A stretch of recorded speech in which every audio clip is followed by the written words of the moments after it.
Welcome to Public Account, where real-life nightmares come alive.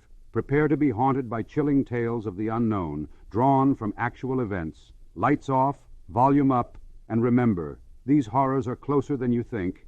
Subscribe, if you dare.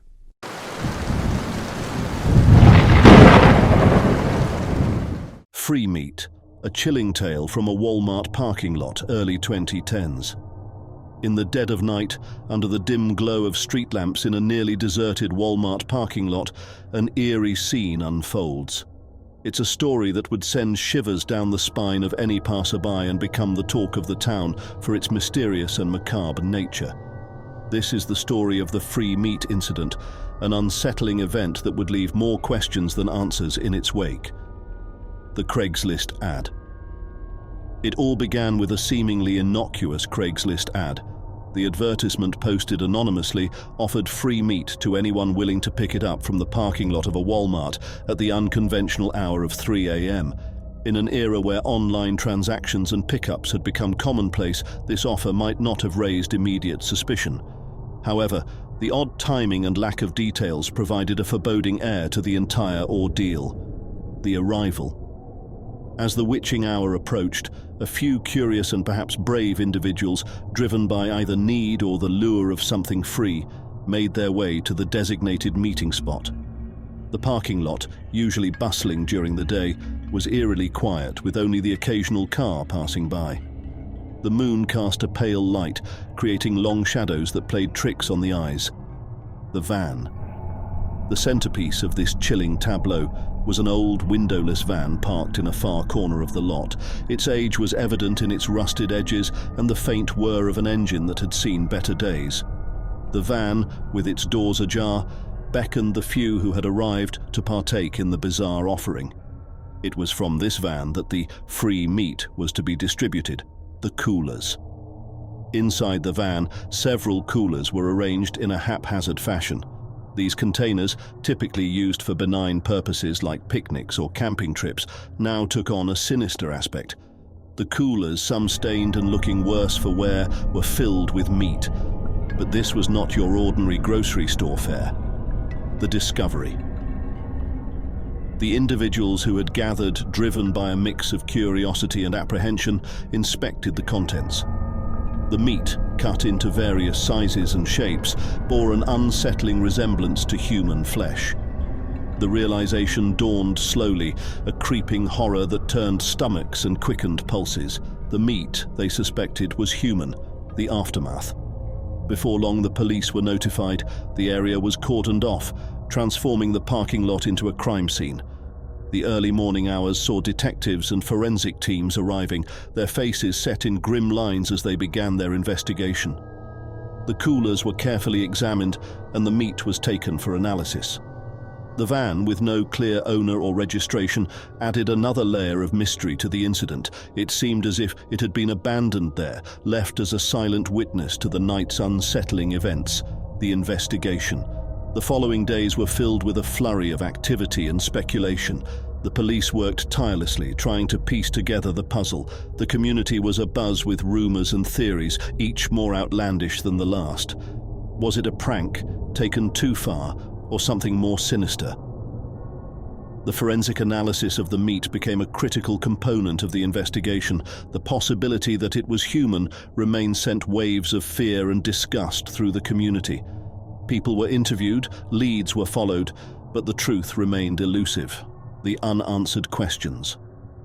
As days turned into weeks, the fervor surrounding the free meat incident began to wane.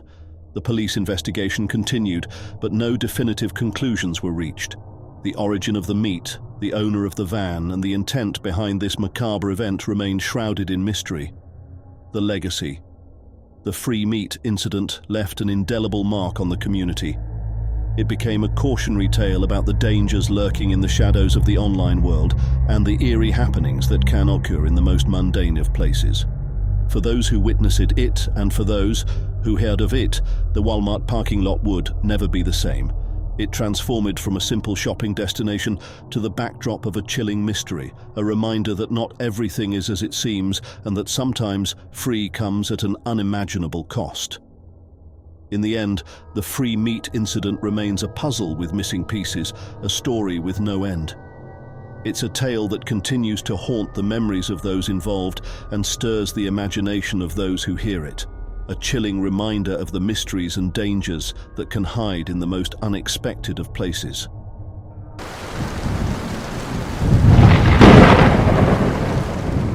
Babysitting Job Murder, 2007. The babysitting job murder of 2007 stands as a harrowing reminder of the potential dangers lurking within the digital world. This tragic event unfolded when Catherine Ann Olson, a 24-year-old woman, responded to a babysitting ad on Craigslist only to become the victim of a calculated murder by Michael John Anderson, the man who posed as a mother in need of a babysitter. This incident not only sent shockwaves through communities but also raised profound questions about the safety and regulation of online platforms. Catherine Ann Olson, a bright and caring individual, had recently graduated from St. Olaf College. She was known for her vibrant personality and her passion for helping others, which led her to respond to the Craigslist ad in search of a babysitting job. Craigslist at that time was a popular online classifieds site where people commonly sought and offered services, including childcare. Michael John Anderson, then 19 years old, crafted a deceitful post on Craigslist, pretending to be a mother in need of a babysitter for her child. This act of deception was a calculated move to lure an unsuspecting victim into his trap. Olson, seeing the ad, contacted the supposed mother and agreed to take the job, unaware of the danger that awaited her. On the day of the incident, Olson arrived at the address given in the ad, which led her to Anderson's home. It was here that the unthinkable occurred. Anderson, under the guise of his fabricated identity, led Olson into a situation from which she would tragically never return. The details of the crime were shocking and brutal, leaving the community and the nation reeling. The discovery of Olson's body later led to a swift investigation. Law enforcement officials were able to trace the ad back to Anderson, uncovering the sinister plot behind what was initially perceived as an innocent job posting. This quick action brought Anderson into the hands of justice, where he faced the severe consequences of his heinous act. Anderson's arrest and subsequent trial garnered significant media attention, highlighting the vulnerabilities associated with online interactions. The case became a focal point in discussions about the safety measures of websites like Craigslist. It underscored the need for users to be cautious and vigilant when engaging with strangers online, especially when personal meetings are involved. The legal proceedings that followed were closely watched, as the gravity of the crime and its unusual nature, involving the misuse of a then trusted online platform, presented a complex legal scenario. Anderson was eventually found guilty and sentenced, but the case continued to resonate long after the trial concluded. In the wake of this tragedy, there were calls for stricter regulations and safety measures on online platforms. Craigslist, in particular, faced scrutiny regarding its responsibility in preventing such crimes.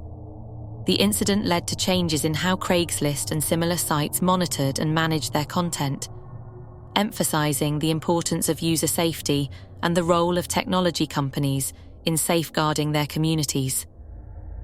The impact of the babysitting job murder extended beyond legal and technological realms, deeply affecting the lives of those involved. For the family and friends of Catherine Ann Olson, the loss was immeasurable. The community mourned a life cut tragically short, a life full of potential and kindness. Olson's memory became a catalyst for awareness and change, inspiring initiatives aimed at improving online safety and supporting victims of similar crimes. Educational campaigns and resources emerged, aimed at teaching young people and families about the risks associated with online interactions. These efforts sought to empower individuals with knowledge and strategies to protect themselves in the digital age. The story of Catherine Ann Olson served as a poignant reminder of the need for caution and awareness in an increasingly connected world. In conclusion, the babysitting job murder of 2007 stands as a stark reminder of the dark side of the digital age. It highlights the need for vigilance and safety in online interactions and underscores the responsibility of technology platforms in ensuring user security.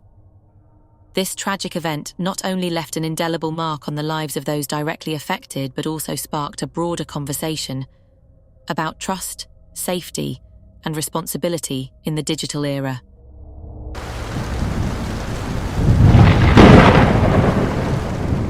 Blood donation, 1998. The sun dipped below the horizon, casting long shadows across the city streets. In the heart of the city, a group of individuals gathered, their intentions shrouded in secrecy. They were members of a clandestine group, one that had used the anonymity of the internet to expand their reach. Their method was simple yet effective, a series of cryptic postings on Craigslist, a popular classifieds website inviting those with a taste for the occult to join their ranks. The postings were bizarre and unsettling, asking for blood or life sacrifices to the devil, a phrase that sent chills down the spine of anyone who stumbled upon them. The majority dismissed these postings as pranks or the ramblings of the dystopid. However, for a select few, the call was irresistible. Among the shadows, 4 men stood out. They were the orchestrators, the core of this enigmatic group. Their belief in satanic rituals was not just a fascination, but a lifestyle. They had successfully eluded attention, their activities hidden from the prying eyes of the law. But that night was different. Unknown to them, their activities had not gone unnoticed. The police, alerted by concerned citizens and disturbed by the content of the Craigslist postings, had launched an investigation. Undercover operations had traced the digital footprints back to these 4 individuals. The ritual was set to take place in an abandoned warehouse, a location that had become a sanctuary for their activities. As the hour approached, the group began their preparation, oblivious to the watchful eyes that surrounded the perimeter. At the center of the warehouse lay a large pentagram, meticulously drawn with what appeared to be blood. It was this chilling discovery that had first alerted the police to the severity of the situation. The pentagram, a symbol often associated with satanic rituals, was more than just a decoration. It was a statement of intent, a declaration of their beliefs. As the ritual commenced, the air was thick with anticipation. The 4 men, cloaked in robes, began chanting in unison, their voices echoing off the walls of the warehouse. The scene was surreal, a chilling enactment of a scene from a horror movie. However, the ritual was not to reach its climax. In a coordinated effort, the police stormed the warehouse, their sudden intrusion shattering the night's silence. The men were caught off guard, their ritual interrupted by the blinding lights and shouts of the law enforcement officers. The arrest was swift. The 4 men, now realizing the gravity of their situation, offered no resistance. They were handcuffed and led away, their robes a stark contrast to the uniforms of the police officers. The aftermath of the raid was a media frenzy. The discovery of the bloody pentagram and the nature of the Craigslist postings sent shockwaves through the community. The group's intention to recruit new members through the promise of blood and life sacrifices to the devil was particularly disturbing, painting a dark picture of the lengths some would go to in their pursuit of the occult. The trial that followed was a spectacle, drawing attention from far and wide. The evidence presented was damning: the Craigslist postings, the bloody pentagram, and the testimonies of those who had interacted with the group. The defense argued for the freedom of expression and religious belief, but the prosecution countered with the gravity of the actions and the potential danger to the public. In the end, the verdict was unanimous. The 4 men were found guilty of multiple charges, including conspiracy to commit a crime and the promotion of harmful activities. The sentence was severe, a reflection of the seriousness of their actions and the potential threat they posed to society. As the dust settled, the event left a lasting impact on the community. It was a stark reminder of the darker corners of the internet, where anonymity could breed dangerous ideologies. The swift action of the police and the vigilance of the public had averted a potentially tragic outcome. The blood donation incident, as it came to be known, was a cautionary tale of the fine line between freedom of expression and the promotion of harmful activities. It raised questions about the responsibility of platforms like Craigslist in monitoring content and the role of the community in reporting suspicious activities. In the end, The city returned to its peaceful rhythm, but the shadows of that night lingered, a reminder of the darkness that can hide in plain sight.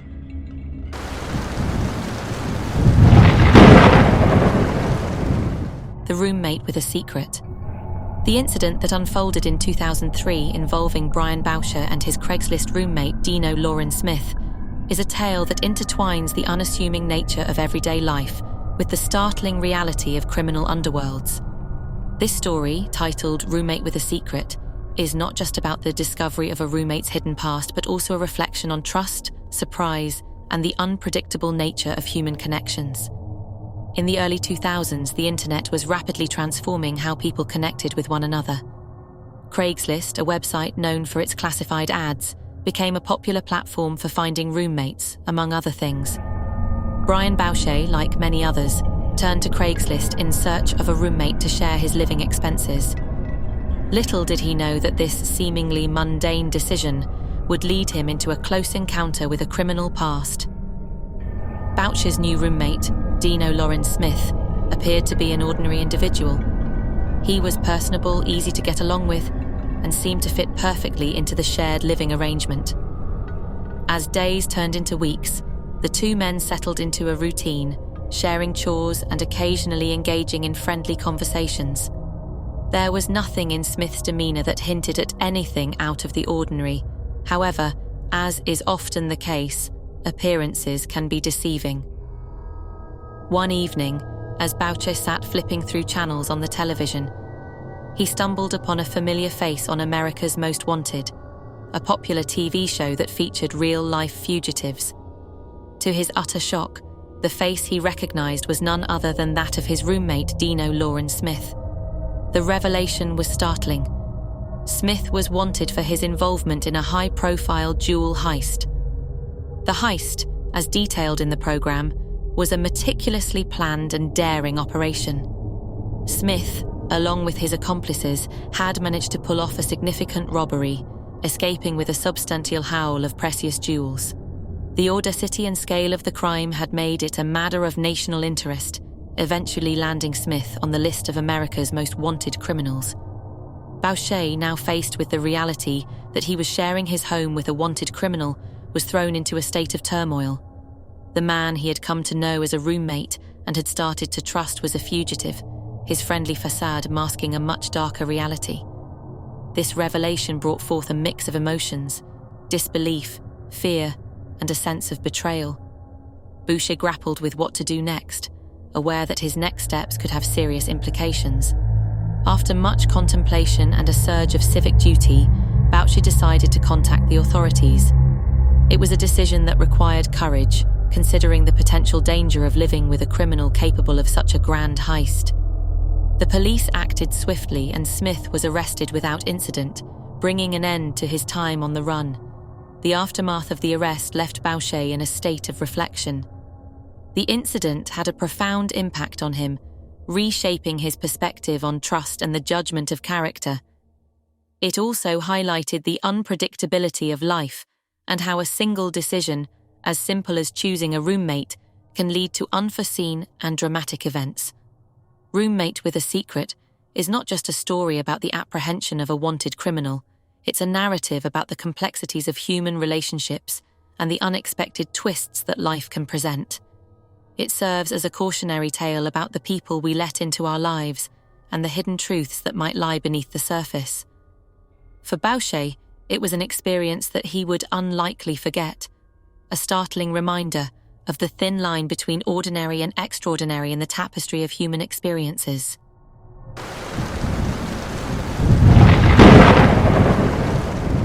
Intense Friendship, a Craigslist cautionary tale, late 2005. In the digital era, the line between convenience and peril is often blurred, a reality starkly illustrated in the story of a Reddit user's unnerving encounter. This narrative recounts a Craigslist transaction gone awry, a chilling reminder of the risks inherent in online interactions. Our story unfolds with an innocent intent, a simple sale of a juicer on Craigslist. The seller, a regular Reddit user, posted an advertisement hoping for a quick and hassle-free transaction. Soon enough, a buyer expressed interest, and the two agreed on a price and a place to meet. The exchange, at first glance, appeared ordinary, a routine occurrence in the vast marketplace of the internet. However, the mundane quickly spiraled into the bizarre. After the sale, the buyer, whose demeanor had been unremarkable during their initial meeting, began contacting the seller repeatedly. These communications were not the typical queries or complaints one might expect in a post-sale discussion. Instead, the buyer concocted a series of increasingly strange excuses to lure the seller back. Each pretext was more implausible than the last, ranging from claims of missing parts to requests for assistance with the juicer's operation. Initially, the seller responded with patience and politeness, attributing the buyer's behavior to a lack of familiarity with the appliance. But as the messages grew more frequent and the requests more peculiar, a sense of unease began to settle in. The seller started to question the buyer's motives, wondering if there was more to these interactions than mere buyer's remorse or technical difficulties. The situation escalated when the buyer insisted on further in-person meetings, each time crafting a scenario that seemed designed to coax the seller into a private or isolated location. It was at this juncture that the seller's discomfort evolved into genuine fear. The realization dawned that these repeated invitations might not be harmless or innocent. Concerns about personal safety came to the forefront, overshadowing the triviality of a second-hand juicer. Turning to Reddit, the seller sought advice and solace from the online community. The post, detailing the bizarre and persistent attempts of the buyer to maintain contact, resonated with many users. Some shared similar experiences, offering empathy and cautionary words. Others provided practical advice, suggesting steps to ensure safety and avoid further contact with the buyer. The tale serves as a stark reminder of the potential dangers of online marketplaces. While platforms like Craigslist offer unparalleled convenience and a vast network for buying and selling, they also expose users to unknown and unpredictable elements. The anonymity and lack of accountability can embolden individuals to act in ways they might not in face-to-face interactions.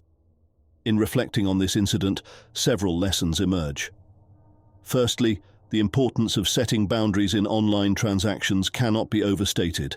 Keeping communication strictly related to the transaction and avoiding sharing personal information are key to maintaining safety. Secondly, it's crucial to trust one's instincts. If a situation feels off or a person's behavior seems unusual, it's better to err on the side of caution. Lastly, the power of community support, as seen on Reddit, can be invaluable in navigating and making sense of unsettling experiences. As the digital landscape continues to evolve, stories like this one are critical. They remind us of the need for vigilance and caution in our online endeavors. The tale of the Reddit user and the Craigslist juicer transcends its specifics, becoming a cautionary tale for the digital age, a stark illustration of the fine line between convenience and danger in our interconnected world.